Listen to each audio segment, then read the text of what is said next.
कथारे अछि खाइबा पूर्वरु आखि कहि देई थाए से खाइबार स्वाद ताहा जदि देसी स्टाइल रो हेई थाए तो खाइबार स्वाद ही किछि नियारा। नमस्कार मु प्रीति चंदा मो चैनल को आपण माननकु बहुत बहुत स्वागत। आज मु आपण माननका संगे शेयर करबी बहुत ही सुंदर रेसिपी पूरा देसी स्टाइल रो चिंगुडी तरकारी ना किछि तामझाम ना ही बहुत सारा गरम मसला ऐड करके मु आपनको जम्मा भी शेयर करबिनी बहुत सिंपल स्टाइल रो आज रो चिंगुडी तरकारी। तो निश्चित देखंतु लेट्स स्टार्ट।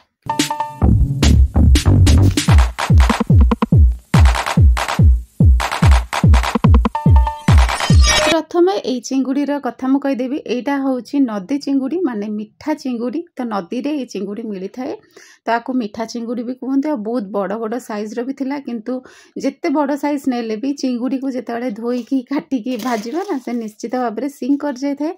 तो एमती बड़ चिंगुडी ना बहुत टेस्ट लगे। तो एमिति भाव में आपण नै जाइथिबे चिंगुडी तार गोड़ को टिके नाको काटी देबे आ तार लांज को काटी देबे। आपण माने जदि चाहिबे चोपा भी छड़े परिबे किंतु चोपा जदि न छड़ेबे ना तार टेस्ट बहुत भल लगी थाए। तेन करे गोड़ गुड़ा को काटी देबे निस तार से जो टिके नाको पूरा मुनिया हेकी थाए ना तो सेटा को भी काटी देबे। तो एमती भाव में मु सब काटी देइथिली। तो ए चिंगुडी रे बहुत सारा मंजी थाए तेन करे भी आमे थरे कि दुई थर धोइबा भलसे बेसी धोइबानी। आपण माने देखि जानि पड़थबे बहुत सारा मंजी अछि आ ए मंजी सकासे चिंगुडी रो टेस्ट तार तरकारी बहुत ही स्वादिष्ट भरा होई थाए। प्रथमे मु एथरे किछि लूण नै कि आगो ऐड कर देइथिली तापर एथरे हळदी लंका गुंड आ हळदी मु एथपे हळदी तो ऐड हुए लंका गुंड मु एथपे ऐड कले टिके नाको कलर आसीबो भाजिला आळको चिंगुडी रो। तो ए चिंगुडा भाजिला आळो लंका गुंड ऐड कले टिके रेडनेस कलर आसे। तो ताको भलसे आमे नाको मैरिनेट कर देबा कम से कम 15 मिनिट खंडे छाडी देबा। संगे संगे केबे भी कोनोसी जिंस भी लूण हळदी गोळे की भाजीबानी। तो किछि समय एमते मु छाडी देइथिली आ भलसे ताको मैरिनेट हवा पई कम से कम 10-15 मिनिट छाड़ी जाइथिली।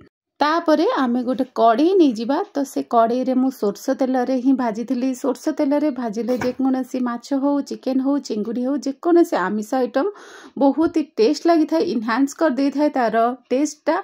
तेणु करी जदि आपण मानकर स्वास्थ्य भल अछि डॉक्टर आपनको सोरसो तेल खाइबा मना करनाते तो निश्चित भाबे सोरसो तेल रे ही माछ भाजंतु आ चिंगुडी मटन हो चिकन हो सब सोरसो तेल रे ही करंतु। तो सोरसो तेल रे मु सब तक चिंगुडी नै कि भाजीथिली। आ गोटे कथा चिंगुडी के सब आमे लो टू मीडियम फ्लेम रे भाजीबा बेसी हाई रे भाजीबानी कि बेसी लो रे भाजीबानी। भलसे ताको भाजी सारा परे इथरो जो टिके टिके फेण देखा जाए तार कारण होची एई चिंगुडी रे बहुत सारा मंजी थिला आ एई मंजीरा हबा द्वारा ना चिंगुडी तरकारी टेस्ट लगी थाए कंकड़ा तरकारी रा हल्का स्वाद तो आसी थाए। तो एमती भाव में मु सब तक चिंगुडी को भाजी देइथिली।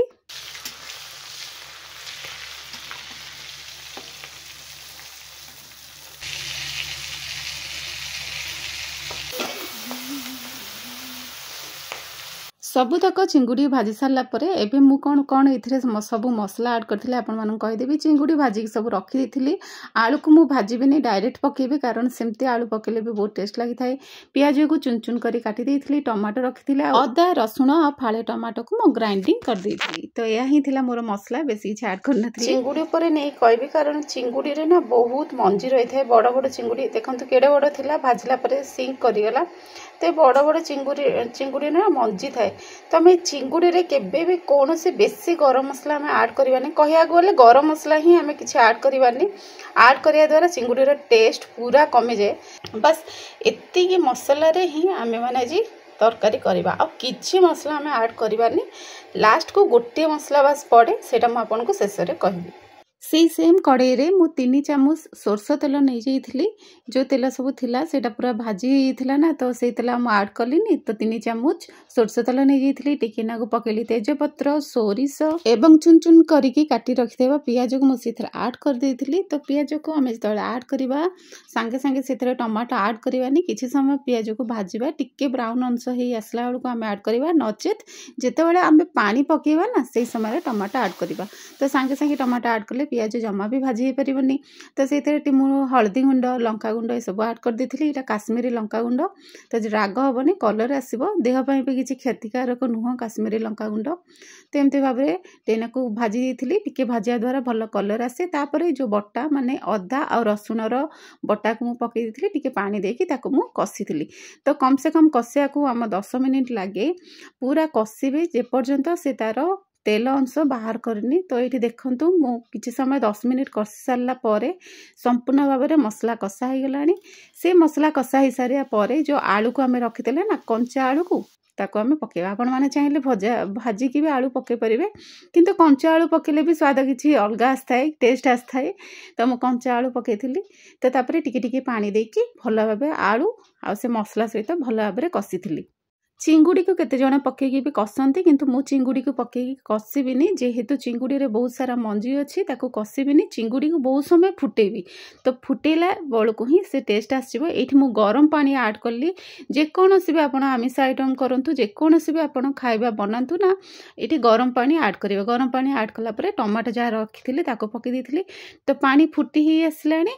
तो गरम पानी माने बेसी गरम पानी भी ऐड करबेनी, नखउसुम पानी ऐड करिवे। तो एठी गोटे गोटे करी सबु तक मु चिंगुड़ी ऐड कर देथिला। आ चिंगुड़ी ना 15 मिनिट कम से कम लो टू मीडियम फ्लेम रे आपण माने फुटेबे। देखिबे तार टेस्ट झोलर केते बढ़िया आछी। एपर्यंत आपण माने देखलेनी मु कोनोसी बाहर मसला ऐड ही करनी। बाहर मसला ऐड करिया द्वारा ना आमर जो एक्चुअली खाइबार जो टेस्टा जो स्मेलटा सेटा आसेनी। बहुत कम मसला आम जब ऐड करिया ता टेस्ट आसे। चिंगुड़ी हो, कंकड़ा हो, मटन हो, जिते सारा आपण गोटा मसला गरम मसला पकेबे कि धनिया गुंड जीरा गुंड पकेबे सब ना तार टेस्ट को कमे दी आ तार बास्ना को भी कमे दी। तेणुक बहुत ही कम मसला पकेबे ता बास्ना बहुत बढ़िया आसीबो। आ झोल मो प्रोसेस रे थरे निश्चित करंतु। झोल बहुत ही टेस्ट लागिबो। बास्ना एक्चुअली बास्ना पळे आसीबो। चिंगुड़ी तरकारी हो कि जहाँ भी करचुंती। तो लास्ट को जितेबाला हो सारिबो टिके नाको डालचिनी गुंड पकेबे। डालचिनी गुंड आमिष आइटम रे न पकेले भल लागेनी। तो मु एठी जुकजुकिया ही रखिदेली। बेसी झोल मारी नथिली। जदि आपण माने चाहिबे पूरा झोल खाया पई आ ग्लासटे पानी ऐड कर देबे। तो मु एठी जुकजुकिया करिया पई कर देइथिली। तो मु डालचिनी गुंड पके सारला परे 10 मिनिट एमती रखि देइथिली। एबे देखंतु आरो लुक बहुत ही टेस्ट लगी था। झोल तो बहुत ही बढ़िया लगुला। आपण मैंने थरे यही प्रोसेस रे निश्चित बनातु। यहाँ मु मसला देकी टिके नाकु जुकजुकिया करथिले। आपण मैंने चाहिए झोल भी करें।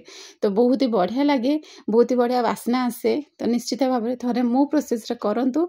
आ करि सारिके आसिक निश्चित कमेंट दियंतु भल लागिला कि नहीं। तो आजिर रेसिपीटी जदि आपण मानकु पसंद आस्तबो तो निश्चित भाव में चैनल को लाइक करिवे, कमेंट करिया को भूलिबेनी, सब्सक्राइब तो निश्चित करिवे। रहिले नमस्कार, बाय बाय, जय जगन्नाथ।